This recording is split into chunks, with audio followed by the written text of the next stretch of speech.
2025년 7월 둘째 주일 예배를 하나님께 드리겠습니다. 다 함께 사도신경으로 신앙 고백하겠습니다.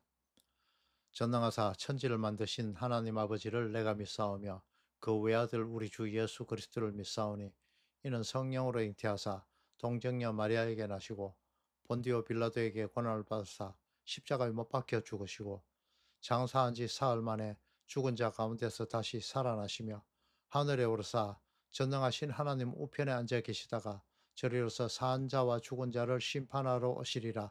성령을 믿사오며 거룩한 공예와 성도가 서로 교통하는 것과 죄를 사하여 주시는 것과 몸이 다시 사는 것과 영원히 사는 것을 믿사옵나이다. 아멘.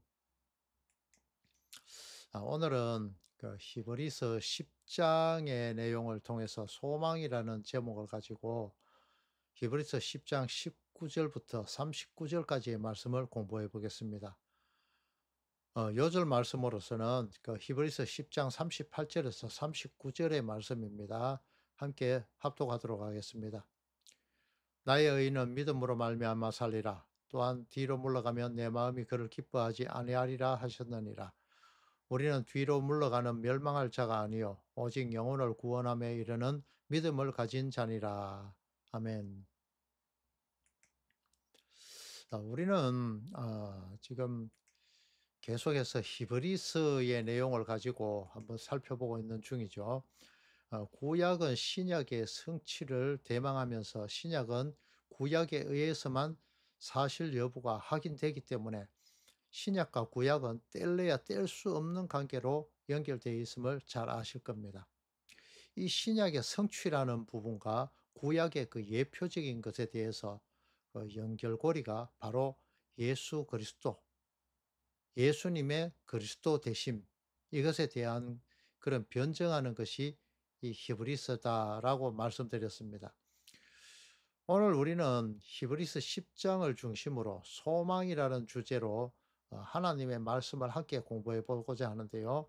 우리가 지금까지 살펴본 히브리서 1장부터 10장 18절까지는 예수 그리스도의 그 대제사장 되시고 모든 율법과 제도를 완성하게 되신다는 그런 그리스도의 우월하심에 대해서 설명해 주는 것이었다고 말씀드렸습니다. 그리고 오늘 본문인 히브리서 10장 19절부터 마지막 39절까지는 그 믿음 위에 선 성도들이 어떻게 살아야 하는지, 어떠한 소망을 품고 살아야 하는지 이것에 대해서 말해주고 있습니다.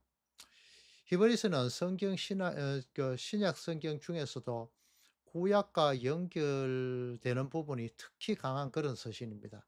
구약 전체를 하나의 거대한 그 예표로 보고 그 모든 예표가 예수 그리스도 안에서 완전하게 성취되었음을 선포하는 것이 바로 신약입니다. 실제로 히브리서에서 구약 성경, 특별히 모세오경과 시편 등에서 직접 간접적으로 인용된 것이 무려 82회가 됩니다. 그중 모세오경에서 인용된 내용이 전체의 절반을 넘는 그 51회나 인용되어지고 있습니다. 이것은 단순히 성경 인용의 내용이 아니라 하나님께서 인류를 향한 구속 계획을 구약에서부터 일관되게 준비해 오셨고 그것이 신약에서 드디어 완성되었음을 보여주는 것입니다.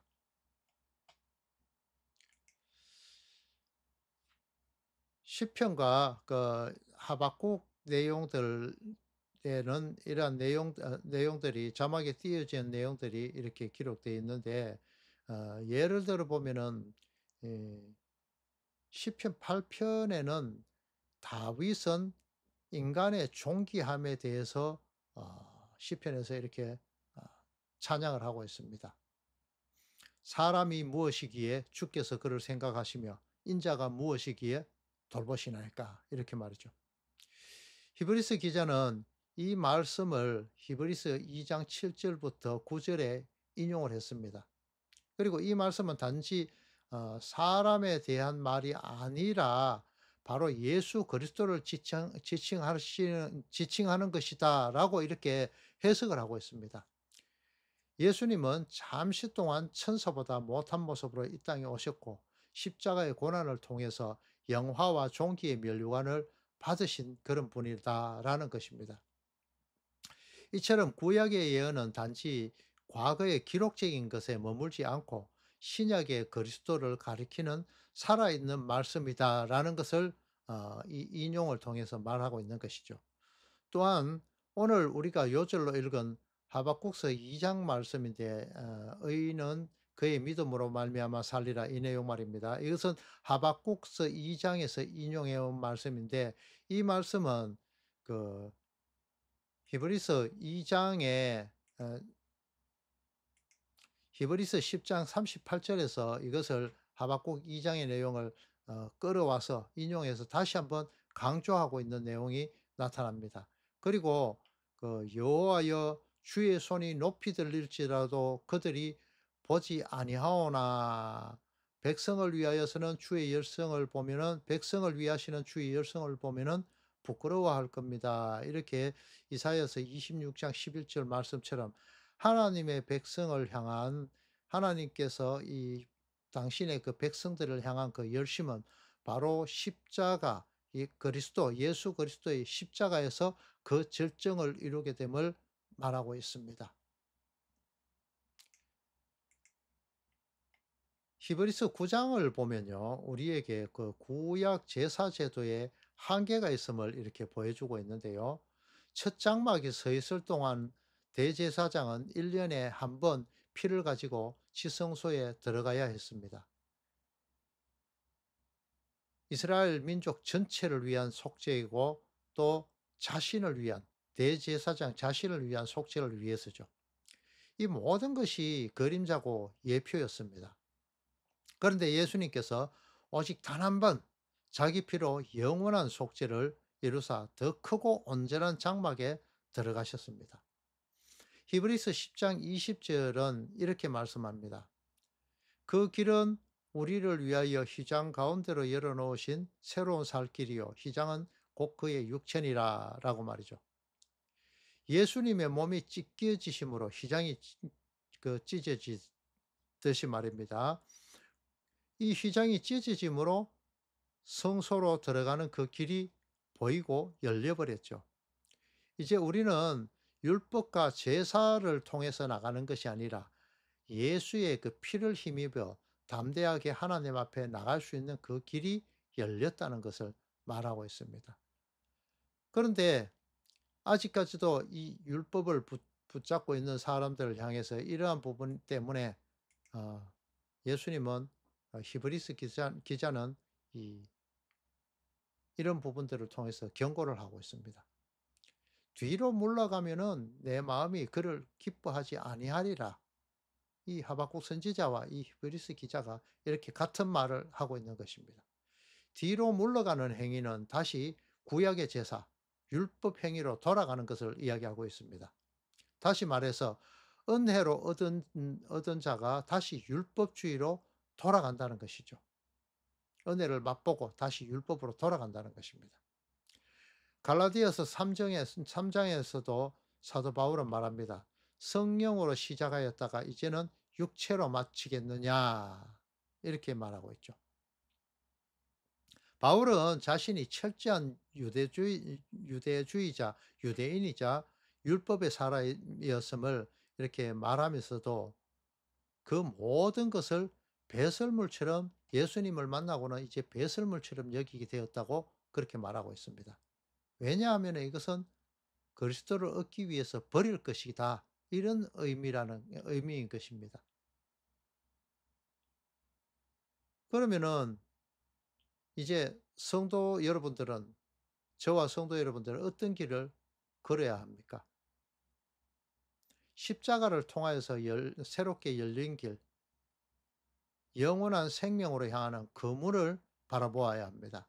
아니면 혹시 여전히 과거의 방식과 율법적 행위에 기대어서 내 구원을 확인받으려고 하지 않습니까?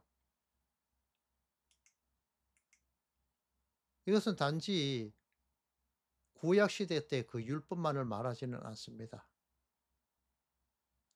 몇 주간에 걸쳐서 그런 말씀을 드렸지만은 절기를 지키고 11조를 지키고 감사헌금을 해야 되고 이러한 것들, 부활주일, 성탄절 이런 것들을 어기면 어떻게 큰일 납니까?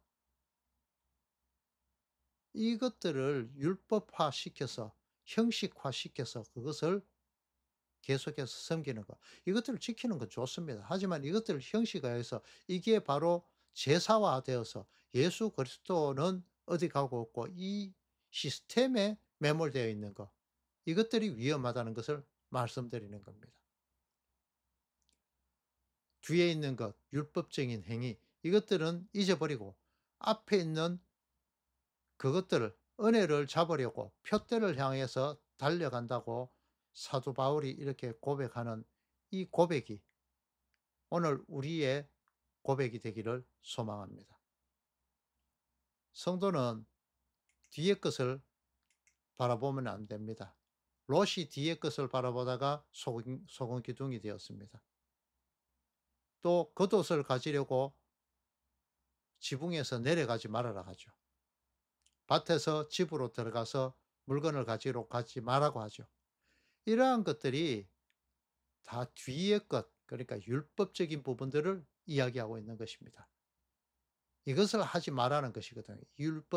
율법에 붙잡힌 행위. 그래서 그 히브리서 6장 19절은 말하고 있습니다. 우리가 이 소망을 가지고 있는 것은 영혼의 닭 같아서 튼튼하고 견고하여 휘장 안으로 들어가나니, 이것은 앞에 있는 그 소망을 얻으려고 쫓아가는 성도들의 모습을 이야기하고 있습니다. 예수님은 휘장을 찢으심으로써 우리에게 영원한 소망을 여셨습니다. 예수님 자신이 찢어지셨다고 그렇게 말하는 것이죠. 그분은 우리의 앞서가신 그 대제사장이시고 어떠한 시작과 끝도 없는 인간의 세상으로 봤을 때요. 그럼 멜기세덱의 반차를 따라 영원한 그런 대제사장이 되셨다고 성경은 말하고 있습니다.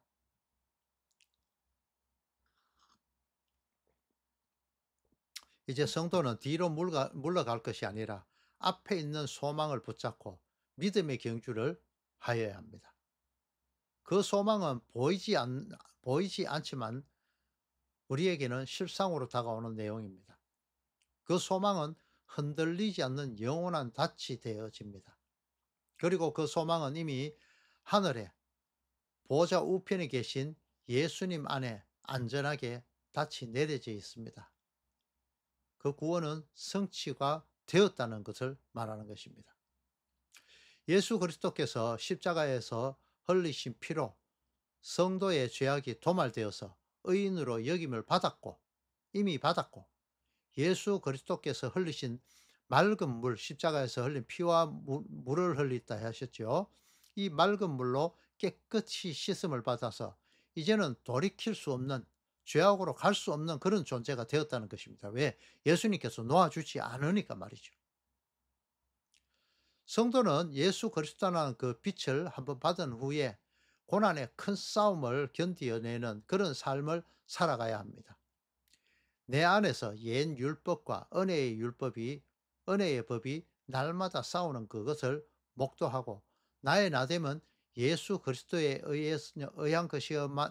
의해서만 가능한 것임을 바라보고 예수 그리스도의 그 도움만을 간절하게 바라는, 기도하는 그런 삶을 사는 것이 성도의 올바른 삶이라고 말을 하고 싶습니다. 우리 성도는 배우고 확신한 일에 하나님의 그 사랑 안에 항상 거하여서 사단의 어떠한 소사겜에도 흔들리지 않고 이제 다시 율법으로 돌아가지 않고 낙심하지 않고 포기하지 아니하고 인내하고 기다리면은 오심하고 약속하신 예수님께서 고아와 같이 우리를 버려두지 않으시고 지체하지 않고 속히 오셔서 우리를 영원한 천국 혼인잔치로 초대하시고 예수 그리스도와 하나 되는, 연합하는 혼인으로 결말이 맺어지게 된다는 것입니다. 이 소망을 굳게 붙잡고 뒤를 돌아보지 않는, 다시는 내 의지대로 살아가려는, 내 열심으로 구원에 이르고자 하는 그 행위율법에 돌아가지 않고 오직 앞에 있는 은혜의 표대만을 잡기 위해서 다름질하는 삶을 사시는 성도님들 다 되시기를 그리스도이신 예수님 이름으로 축원합니다. 기도로서 예배를 마치겠습니다. 사랑의 하나님 아버지, 주님께서 선물로 주신 예수 그리스도의 그 피로 열어놓으신 그 길만 따라 뒤로 물러가지 않고 앞에 있는 소망만을 굳게 붙잡는 믿음의 성도가 다 되도록 허락해 주시옵기만을 소원합니다. 율법이 아닌 은혜로, 행위가 아닌 믿음으로, 나의 열심이 아닌 주님의 십자가를 의지하며 세상 끝까지 하나님의 자녀된 자답게, 장부답게 반석이신 그리스도 예수님 안에서 튼튼히 서도록 잡아 주시옵소서. 예수 그리스도의 이름으로 간절히 기도 올립니다. 아멘.